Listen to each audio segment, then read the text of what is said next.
The end of Maithwaite Bridge. One morning, Molly was feeling cross with herself. She groaned. If I haven't played that trick on Paxton, then everyone will like me again, she said. How dare Paxton make friends with my own friends, she said, and then she continued angrily along her line. Just then she stopped at the station. There was Oliver. Morning, Molly, said Oliver. How are you today? I'm just a bit grumpy, said Molly, so you'll know.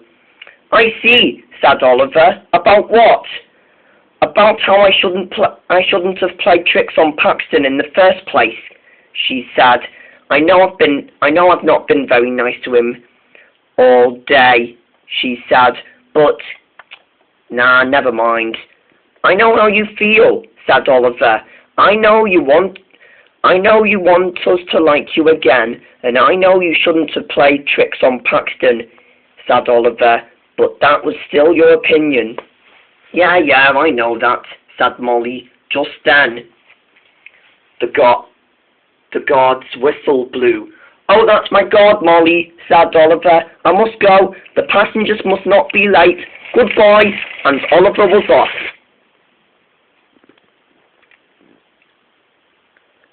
I should have pulled passengers all day, said Molly. I bet it couldn't be this bad, could it? She thought to herself. Molly puffed away too.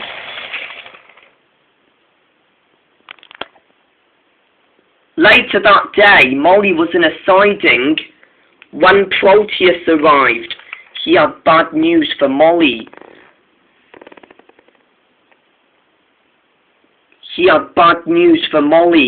Maithwaite Bridge is not safe, he said, so you must take a different shortcut this time.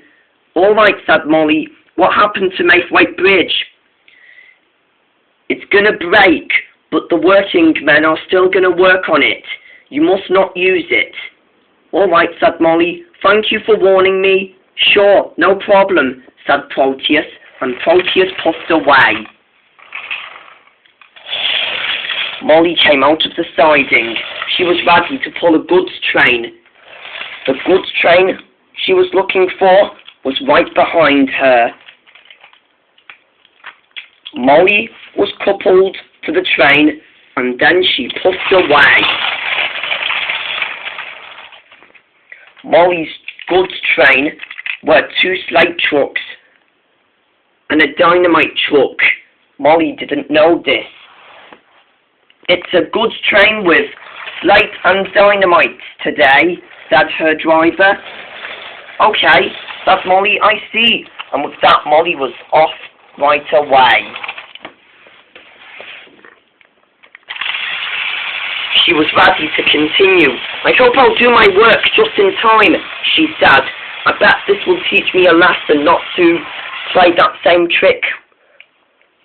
I bet it will teach me a lesson not to play that same trick on Paxton, she said, and with that she was right.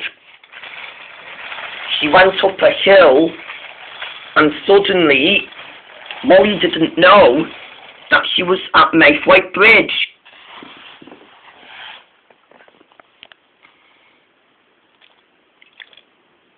Suddenly, Molly stopped. She was out of steam. Why's my steam gone? Said Molly. I'm out of it.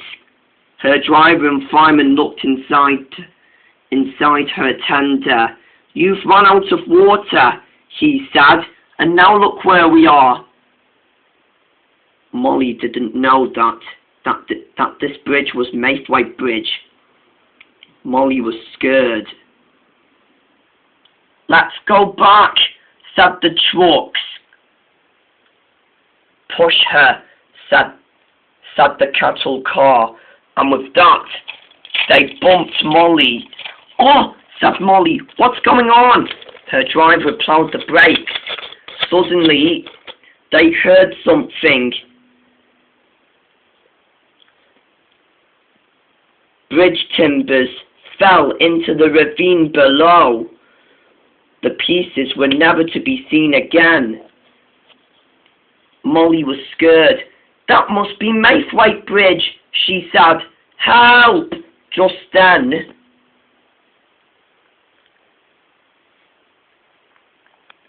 she wasn't in danger for long. Dan was there. "I'll save you, Molly," he said. He pushed Molly off the bridge just in time. Suddenly, the coupling snapped between her trucks. "It's too late now," said Dan. Just then,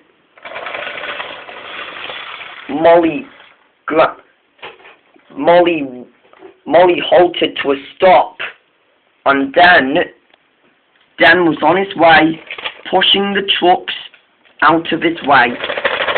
The trucks were safe when suddenly Maithwaite Bridge was destroyed. The bridge broke and Dan fell off, as well as the bridge itself.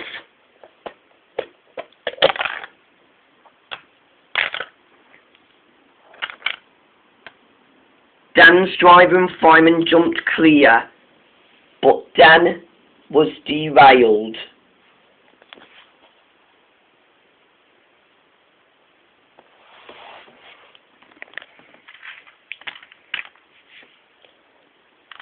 Thomas puffed in immediately. He saw what happened.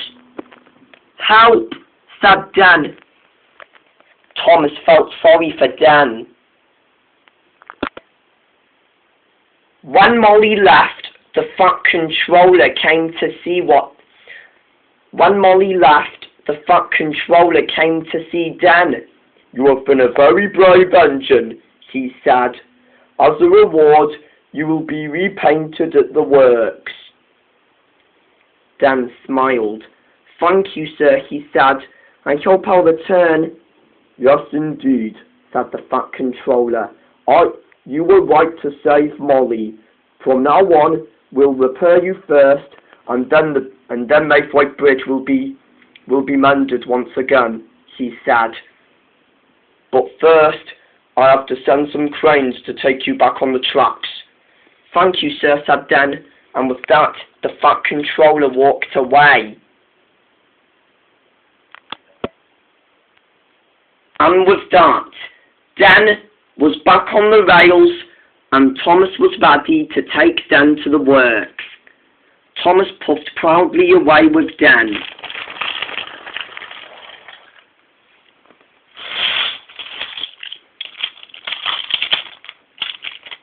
When Molly returned, the Fat Controller was proud of her too. You've been very brave too," he said. "You have been very brave too, and I'm sorry I've been a naughty engine all day, sir," said Molly. "It's because I know that I played a trick on Paxton. Then I bumped Edward off the rails, pretending that I'm a double tender engine while I wasn't. I didn't take Duck out of the tunnel, and now this is all my fault." No, it wasn't," said the Fat Controller. "I know you've been bad for a couple of days ago, but today wasn't your fault, it was mine. It's 'cause I didn't tell you that Maithwaite Bridge was not safe." "Did you not?" said Molly. "Yes," said the Fat Controller. From now on, you will get some rest as well." "Yes, sir, thank you, sir," said Molly, and then Molly was gone again. And the Fat Controller walked proudly away back to his office.